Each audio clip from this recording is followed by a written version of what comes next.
যে অপকর্ম ১৫ বছর ধরে করেছে, তারপরে আমার মনে হয় প্রেক্ষাপট বদলানো ছাড়া রাজ্যের বাসীর আর উপায় নেই। আমরা বলছি যে কোনো চিন্তা ভাবনার অবকাশ আপনি আর পাবেন না। যে কর্মচারীরা এবার পথে নামবেন। ভোটের মুখ, বাড়িতে বাড়িতে যাব, গিয়ে পরে তার যে প্রাতিষ্ঠানিক দুর্নীতি, সেই প্রাতিষ্ঠানিক দুর্নীতির যে মুখোশ, সেই মুখোশ থেকে নীল সাদা রংটাকে ছড়িয়ে দিয়ে এই যে ফুলে থাকা বেলুন সেটাকে পাংচার করতে হয়। ৫ তারিখে রায় বেরিয়েছে, আমরা জানতাম যে এই সরকার সুপ্রিম কোর্টকে মানে না। ভোট ঘোষণার ঠিক আগের মুহূর্তেই মুখ্যমন্ত্রী মমতা বন্দ্যোপাধ্যায় ঘোষণা করলেন যে ডিএ মিটিয়ে দেওয়া হবে, কিন্তু সুপ্রিম কোর্ট তো অনেক আগেই রায় দিয়েছে।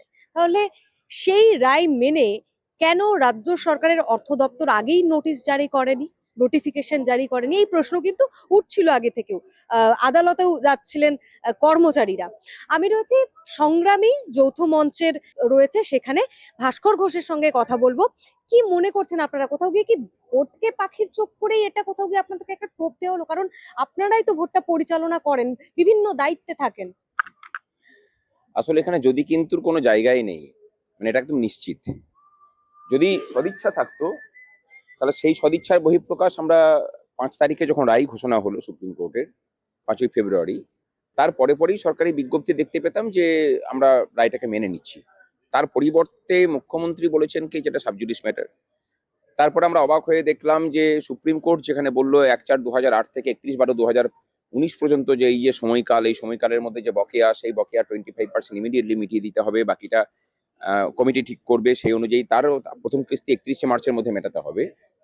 সেখানে দাঁড়িয়ে আমরা দেখলাম যে সরকার আবার মডিফিকেশন অ্যাপ্লিকেশন করলো। কি বললো সেখানে? যে শুধুমাত্র গভর্নমেন্ট এমপ্লয়ি যারা, আমি তাদেরকে দিতে পারবো, বাকিদেরকে আমি দিতে পারছি না। আমরা কন্টেম্প পিটিশন করলাম যখন দেখলাম সরকার কোনো পদক্ষেপ নিচ্ছে না। সরকার আবার রিভিউ করলো। আমরা রাস্তা আন্দোলনে নামলাম। ৫ তারিখে রায় বেরিয়েছে, আমরা জানতাম যে এই সরকার সুপ্রিম কোর্টকে মানে না। আমরা ৮ তারিখে নেমেছিলাম, আমরা একা নেমেছিলাম, সংগ্রামী যৌথ মঞ্চ একা ছিল সেখানে। তারপরে বৃহত্তর কর্মচারী ঐক্য তৈরি করে আমরা আবার নামলাম। ২৬ তারিখ কলকাতা ৪ ঘন্টার জন্য অবরুদ্ধ থাকলো, ধর্মঘট হলো। সরকার বুঝতে পারলো যে আমার যে ঘর, সেখানে বিদ্রোহ হয়েছে, আগুন লেগেছে সেখানে, পালাবার পথ নেই। আমরা বলেছিলাম যে আমরা পালাবার পথ কিন্তু দেব না। আমরা জানতাম যে কোন পথ বন্ধ করলে কিভাবে তাকে আটকে রাখা যাবে। তিনি বাধ্য হয়েছেন।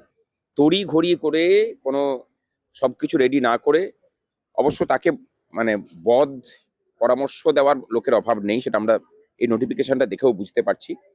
যেখানে তিনি বললেন যে সবাই পাবেন, তার উল্টো দিকে গিয়ে পরে আমরা কি দেখলাম যে একটা অংশের মানুষকে বাদ দেওয়া হলো। শুধুমাত্র সুপ্রিম কোর্ট যেখানে বলল যে employees of the state of West Bengal তারা পাবেন, তারা নোটিফিকেশন জারি করলেন for the government employees of West Bengal তাদের জন্য। বাকিদের জন্য বললেন যে পরে চিন্তা ভাবনা করে বের করা হবে। আমরা বলছি যে কোনো চিন্তা ভাবনার অবকাশ আপনি আর পাবেন না। আমরা জানি যে আপনি পাঁকে পড়েছেন এখন, এবং তার বডি ল্যাঙ্গুয়েজে সেটা ধরা পড়ছে। আমরা আমাদের সেন্স দিয়ে বুঝতে পারছি যে সরকারের অবস্থা খারাপ। এই সময় আমরা চেপে ধরার চেষ্টা করছি, এবং সেটা খুব স্বাভাবিক। যুদ্ধে তাই হয়ে থাকে। আমরা যুদ্ধে অবতীর্ণ হয়েছি, এবং এখানে মানে কোনো রকম কোনো সন্দেহের অবকাশ নেই যে এই লড়াইটা আমরা যেমন জিতেছি বলবো না, কিন্তু এই লড়াইয়ের একটা খুব গুরুত্বপূর্ণ জায়গায় আমরা এসে দাঁড়িয়েছি, যেখানে মুখ্যমন্ত্রী বলেছিলেন আমার মাথা কেটে নিলেও আমি দিয়ে দিতে পারবো না, দিয়ে দেব না। সেই জায়গায় এসে পড়ে তার যে অহংকারের যে দর্প, সেই দর্পটা তো চূর্ণ হলোই। তার যে সাজানো যে প্রাসাদ, যে প্রাসাদের মধ্যে শুধু অহংকার, ক্ষমতার বহিঃপ্রকাশ, স্বৈরাচার আছে, তাই সেই দিয়ে গড়া যে ইমারত, সেই ইমারতটাও চূর্ণ বিচূর্ণ হলো আমাদের কাছে। একটা কথা বলি যে সুপ্রিম কোর্ট যেমন রায় দিয়েছে, সেই রায়কে একদম মানিয়ে নেওয়ার দায়িত্ব সংগ্রামী যৌথ মঞ্চ নিচ্ছে, কর্মচারী ঐক্য নিচ্ছে। বাকিটা তো সময়ে দেখা যাবে। পরবর্তী কর্মসূচি কি আপনার? কর্মসূচি আপাতত তো আমরা যেটা বলেছি যে ১ সপ্তাহের সময় আছে।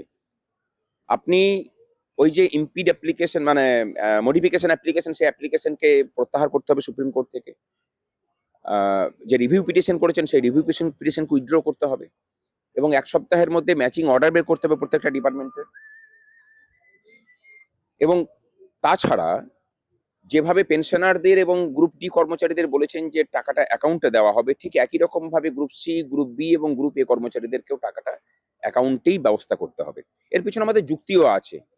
এই যে পশ্চিমবঙ্গ, যার বাজারের অবস্থা অত্যন্ত খারাপ, ব্যবসায়ীরা ধুঁকছেন, আমরা মনে করি যে এই লড়াইয়ের ফলে যে টাকাটা আসতো সেই টাকাটা বাজারে যেত, মার্কেটে যেত, পশ্চিমবঙ্গের মার্কেটটা কিছুটা হলেও সচল হতো।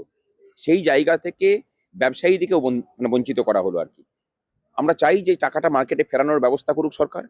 আর দ্বিতীয় হচ্ছে যে কর্মচারীরা নিজেদের প্রভিডেন্ট ফান্ডে যে টাকাটা জমা রাখেন জিপিএফ অ্যাকাউন্টে, সেখান থেকে তিনি যদি লোনও চান তাহলে সহজে সেই লোনও সরকার দেয় না। এমনও অভিযোগ উঠছে যে এই টাকা নাকি রেগুলার ভাবে জমা পড়ছে না ইজি বেঙ্গলে। সেই সরকারটাকে আমরা বিশ্বাস করবো কি করে, যেখানে সে শর্ত চাপিয়ে রেখেছে 2 বছর তুমি টাকাটা তুলতে পারবে না, সেই টাকাটা ব্যালেন্স কতটা কি জমা হচ্ছে দেখতে পাবে না তুমি, মানে সমস্তটাই অন্ধকারে। এই অবস্থায় এই সরকারটাকে অন্তত বিশ্বাস করা যায় না। এটার যদি অন্যথা হয়ে থাকে, অন্যথা যদি তিনি ভাবেন, তাহলে আন্দোলন যেমন হবে, কোর্টের লড়াই তো হবেই, সেটার তো প্রস্তুতি আমাদের পুরো পরিমাণে চলছে। তারই সাথে আমরা বলেছি যে কর্মচারীরা এবার পথে নামবেন। ভোটের মুখ আমরা জানি যে কিভাবে আপনার মানে এই যে ফুলে থাকা বেলুন সেটাকে পাংচার করতে হয়। বাড়িতে বাড়িতে যাব, গিয়ে পরে তার যে প্রাতিষ্ঠানিক দুর্নীতি, সেই প্রাতিষ্ঠানিক দুর্নীতির যে মুখোশ, সেই মুখোশ থেকে নীল সাদা রংটাকে সরিয়ে দিয়ে তার যে ম্যাড়, সেটাকে আমরা মানুষের সামনে নিয়ে আসবো। আচ্ছা, এই টাকা পয়সার কথা যখন উঠলোই, একটা বিষয়, আপনারা তো এই যে চাকরি প্রার্থী যারা রাস্তায় নেমে আন্দোলন করেছে তাদের পাশেও দাঁড়িয়েছেন বহুবার। তা আমরা দেখেছি ডিএ মঞ্চেও বিভিন্ন সময় আপনারা যখন নানা কর্মসূচি নিয়েছে তারাও সমর্থন জানিয়ে এসেছেন। তো চাকরি দেওয়ার কোনো ব্যবস্থা নেই, কিন্তু যুব সাথীর মতো প্রকল্পে এই যে ভাতা দিয়ে কোথাও গিয়ে একটা সন্তুষ্ট করার চেষ্টা, এটাকে আপনারা কিভাবে দেখছেন? ব্যর্থতার বহিঃপ্রকাশ। যে সরকার বলেছিল যে বছরে 2 কোটি চাকরি দিয়েছি, সমস্ত কাজ করে ফেলেছি, 100% কাজ শেষ, তাহলে তো চাকরিও আর করার লোক থাকার কথা নয়। তা সেই রাজ্যে দাঁড়িয়ে ভোটের মুখে তাকে যুবসাথী দিতে হচ্ছে, তো তার ব্যর্থতারই তো ছবি তুলে ধরেছেন তিনি। এ তো নতুন করে মানে নতুন ঘটনা কিছু নয়। যা কিছু করছেন আলটিমেটলি দেখা যাচ্ছে যে তার ব্যর্থতার ছবিটাকে তিনি ঘুরপথে তুলে ধরছেন। আমরা ধরতে পারছি কিনা সেটা জানি না।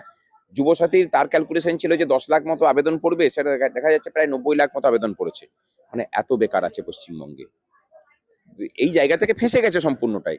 সম্পূর্ণরূপে প্রশাসনিক যে ব্যর্থতা, তার চিত্রটা পশ্চিমবঙ্গের প্রত্যেকটা ক্ষেত্রে প্রকাশিত হয়েছে। আর যে কথাটা বললেন, আমরা তো দাবি করছি যে শূন্য পদে নিয়োগের ব্যবস্থা করতে হবে। সেখানে চাকরি প্রার্থীদের দাবিটা তো আমাদের মূল দাবির মধ্যেই আছে। আমরা খুব স্বাভাবিকভাবেই তাদেরকে নিয়ে যৌথ আন্দোলন করেছি, এখনো করছি, এখনো আছি একসাথে। গত পরশুদিনও একটা জায়গায় দাবি জানাতে গেছিলাম, সেখানে তাদেরকে নিয়েই আমরা গিয়েছিলাম। সুতরাং সমস্ত দিক থেকেই লড়াইটা যৌথ লড়াই। এই লড়াইটা কেবলমাত্র ডিএর জন্য নয়, লড়াইটা বরং বলতে গেলে এই রাজ্যের মানুষের অধিকারের জন্য লড়াই। একদিকে দাঁড়িয়ে আছে মানুষের মৌলিক অধিকারগুলোকে সুরক্ষিত করার জায়গা, আর একদিকে দাঁড়িয়ে আছে একটা শাসক যে মানুষের মৌলিক অধিকারগুলোকে হরণ করতে চায় হননকারী হিসাবে। এই দুটোর মধ্যে লড়াই চলছে। কে জিতবে সেটা সময় প্রমাণ করবে। ভোট তো ঘোষণা হয়ে গিয়েছে, কি বুঝছেন? আমরা বলেছিলাম, আমরা তো গত যে 13 তারিখ, সেখানেও তো আমরা স্লোগান দিয়েছি যে বদলে দিতে প্রেক্ষাপট, ধর্মঘট ধর্মঘট। প্রেক্ষাপটের বদল মানে নিশ্চয়ই বুঝতে পারছেন। সরকার যদি যে অপকর্ম 15 বছর ধরে করেছে, তারপরে আমার মনে হয় প্রেক্ষাপট বদলানো ছাড়া রাজ্যের বাসীর আর উপায় নেই।